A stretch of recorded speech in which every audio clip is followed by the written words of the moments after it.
Yeah, all good. So, okay, so we're going to do this letter of Tuesday, and that is today. And letter says this person again in OET, the most important thing, Ravneet ma'am is pretty new over here. So, Ravneet ma'am, आपके लिए मेरे साथ first day है. तो I will try to explain you each and everything nicely. और जो भी आपको नहीं समझ आता तो आप अपने माइक को अनम्यूट करके पूछ पाओगे. So that is not an issue. Is it okay, Ravneet ma'am? So write a referral letter. I hope I am audible to everyone. Write a referral letter to the lactation consultant at the breastfeeding support center. So मतलब lactation consultant. So the problem would be regarding lactation. So that is why we are consulting with the lactation consultant. And what is the problem? It is regarding the breastfeeding support center. So at the breastfeeding support center. So मतलब the major thing that I should include is about feeding of the children, feeding of the kid और the kids, depend करता है एक है या दो हैं, पर अभी तक डायलिन चार्ल्स पढ़ा था, should be a singular kid.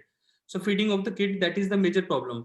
Again मैंने आपको बताया कि ओईटी इसीलिए सबसे आसान होता है that we have to include only that data which is according to the lactation consultant. तो ऐसा बहुत कुछ दिया होगा जिसकी लाइंस बहुत मुश्किल बनेंगी और आपको वो तंग करेंगी. ऐसे ही डाटा को ओईटी में छोड़ना होता है, इसीलिए हम ओईटी को सबसे आसान टेस्ट कहते हैं.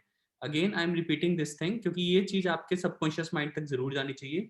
ओईटी की सबसे अच्छी बात यही है कि the data which is difficult to make, the lines which are difficult to make are not required most of the times, or you can make it very simple.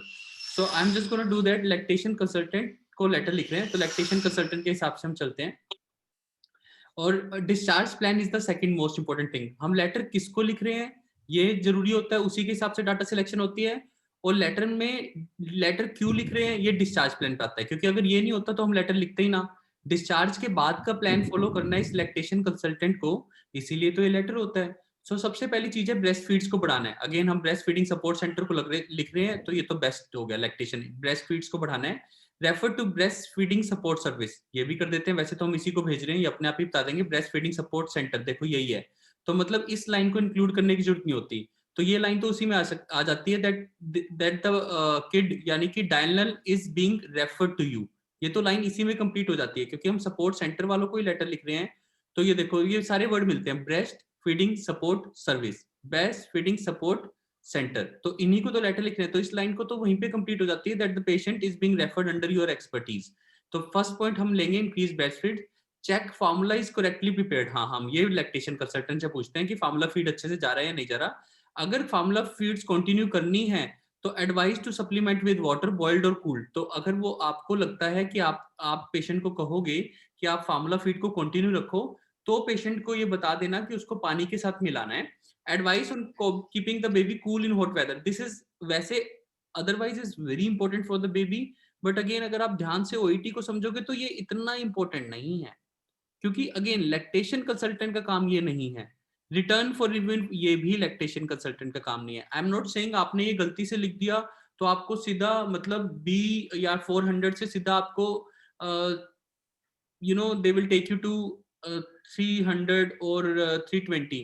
But अगर आपको 350 लेना है यानी कि आप न्यूजीलैंड से हो and you are focusing on this thing primarily, तो बस इतना समझना है. अब मैं लैक्टेशन कंसल्टेंट को अपने सामने बिठाता हूँ, मैं उसको कहता हूँ कि आपको बेबी को कूल रखना है, ये एडवाइस देनी है. वो कहेगा ये एडवाइस मेरी नहीं है, I am a lactation consultant, I am suppose to give advices regarding the breast feed. So that is where you can understand कि जब 400 से ऊपर लेटर को लेके जाना है तो क्या करना होता है. ठीक है. असेसमेंट ये हुई है कि माइल्ड कॉन्स्टिपेशन और डिहाइड्रेशन है, ये पॉइंट इंक्लूड कर सकते हैं.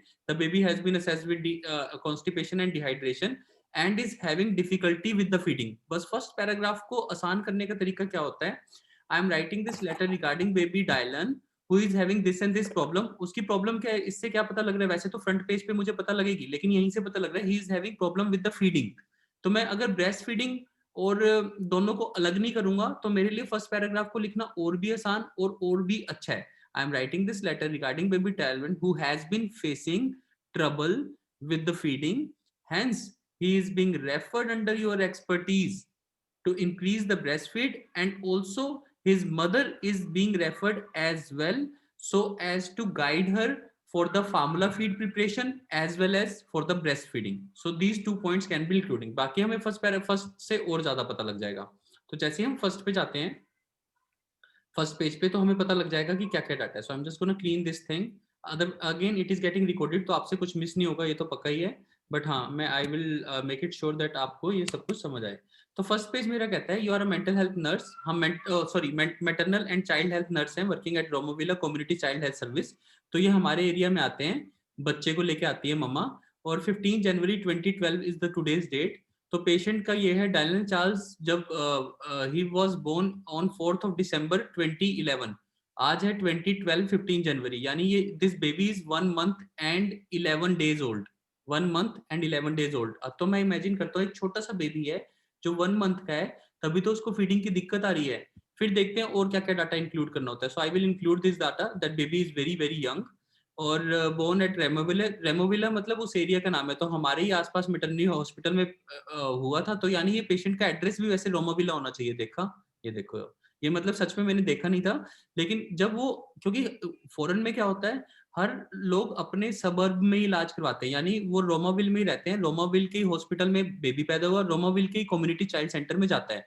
लेकिन 1 मंथ के बाद पता लग रहा है यार उसको तो बड़ी दिक्कत आ रही है. तो डिस्चार्ज हुआ 4 दिनों के बाद, यानी कि डेट ऑफ बर्थ 4th की है और 8th को डिस्चार्ज, 4 दिनों बाद डिस्चार्ज हो गया.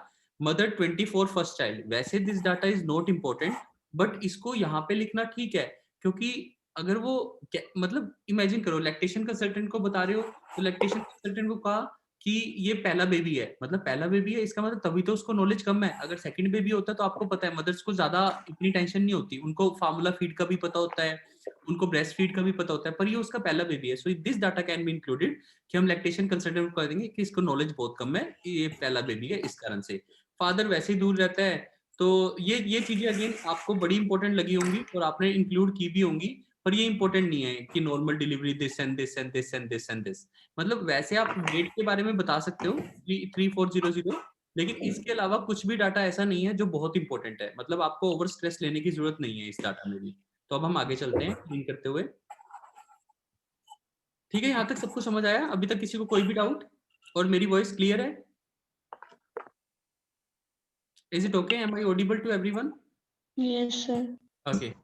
बस जिसने यस बोला थैंक यू वेरी मच, पर मैम सोना नहीं है please. Sylvia and the baby attended for routine 6 week checkup. अब देखो हमने कहा था 1 मंथ एंड 10 डेज ओल्ड, यानी कि 6 वीक चेकअप के लिए आए थे. तो सिल्विया ने कहा कि वो कंसर्न्ड है about constipation. Once every 3 days हो जाती है, हार्ड स्टूल होते हैं. Mother is asking about salt stool softener और prune juice for the baby. यानी ये कॉन्स्टिपेशन मोस्ट प्रोबेबली शायद बेबी को होनी चाहिए, क्योंकि वो स्टूल सॉफ्टनर बेबी के लिए मांग रही है. Breast feed for the first 3 weeks. तो पहले 3 हफ्ते तो बहुत अच्छे चले. Baby became unsettled during the summer wave in December. तो दिसंबर में जब समर वेव आई तब, यानी ये मतलब ये ऑस्ट्रेलिया न्यूजीलैंड का होगा, क्योंकि अगेन वैसे मतलब इट इज नॉट इम्पोर्टेंट, लेकिन आपके माइंड को और ज्यादा अच्छे से समझ आता है, क्योंकि ऑस्ट्रेलिया और न्यूजीलैंड में अपोजिट टाइम में समर्स आती हैं जब हमारी विंटर्स होती हैं. तो वहां पे समर हीट वेव आई और वहां पे बेबी अनसेटल्ड हो गया. Sylvia got sick fever for few days. Mother in law आई हेल्प करने के लिए और उसने कहा कि तुम बेबी को फार्मूला फीड पे डाल दो क्योंकि तुम थोड़ी सी बीमार हो. Mary advise extra powder in the formula feeds to improve the weight gain. तो उसने कहा भाई वेट गेन करने के लिए थोड़ा एक्स्ट्रा डाल देते हैं. मैरी कौन है? उसकी मदर इन लॉ. फिर Sylvia worries she does not have enough breast milk. तो सिल्विया को डर लगने लग गया कि ब्रेस्ट मिल्क नहीं है. Now gives extra formula feeds as well as breast feeding. तो दोनों चीजें देती है. Dylan difficult to bottle feed, लेकिन वो बोटल बड़ी मुश्किल से लेता है. Sylvia wishes to breast feed properly as she believes it would be the best thing for her son. और सिल्विया यही करना चाहती है. लेकिन मैरी कहना चाहती है, मदर इन लॉ कहना चाहती है, वो फैमिली के साथ एटलीस्ट अ मंथ रहेगी to help the baby. Tension दोनों में डेवलप हो रही है, क्योंकि एक जना कह रहा है फार्मूला फीड दो और मदर कह रही है नहीं नहीं ब्रेस्ट फीड दो. अगेन ऑब्जेक्टिव में ये छोटे छोटे पॉइंट्स दे रखे हैं, ये सब अगेन इंपॉर्टेंट नहीं है. प्लीज इसमें ज्यादा से ज्यादा अगर आपको इंक्लूड करना है तो आप सिर्फ वेट इंक्लूड कर लो. रेस्पिरेशन वैसे बहुत ज्यादा दे रखी हैं, पर हाँ वैसे मेन हमें तो फीडिंग से मतलब है. तो फीडिंग में सबसे इंपॉर्टेंट पॉइंट सिर्फ एक ही आ रहा है. वेट थोड़ा सा बढ़ गया शायद. वेट कहाँ पे था मेरे को? 4200. हाँ ये रहा 42. अगर ये इंक्लूड करना चाहते हो तो कर सकते हो. इसके अलावा सब कुछ ठीक है. वेट बढ़ रहा है बेबी का, बेबी को कोई दिक्कत नहीं आ रही है. तो अब मेजर प्रॉब्लम क्या है कि मदर कंसर्न्ड है कि ब्रेस्ट फीड करे या ये. अब मेरे लिए बिल्कुल आसान हो गया है letter. I am writing this letter regarding baby Diane who is having trouble with the breastfeeding, and her mother believes that breastfeed is the best feed, whereas her grandmother, या फिर ऐसे कह सकते हो the mother in law of this मतलब Miss Charles says that formula feeds are better, so she is really confused between the two. Hence she is being referred under your expertise to help her in the breastfeeding. And in case if you suggest her formula feeds, please tell her how to make the best formula feeds. So main ये या फिर simple भी लिख सकते हो, I'm writing this letter regarding this baby who is having difficulty with the breastfeeding. So the mother and the baby both are being referred under your expertise to guide the mother regarding the breastfeed as well as the bottle feeding. बस इतना भी काफी है. Is it okay? और regarding वाले patient की जगह पे आप मदर और बेबी दोनों का लिख सकते हो, तो उसमें कोई टेंशन वाली बात नहीं है. आप सिर्फ बेबी का भी लिख सकते हो, लेकिन मदर का भी लिखना ठीक रहेगा क्योंकि ये मेजरली मदर को ही एडवाइस देगी वो. Is it okay? Like, have you understood everything? And if there is anything you want to ask, you are most welcome to ask. Of course, I will send you the recording, but doubts we can clarify just like that. I'm stopping the recording for now. This is Bhupesh from Dr. BKM Institutes, and stopping the recording, but asking you the questions, whatever the questions you may have, you may ask now.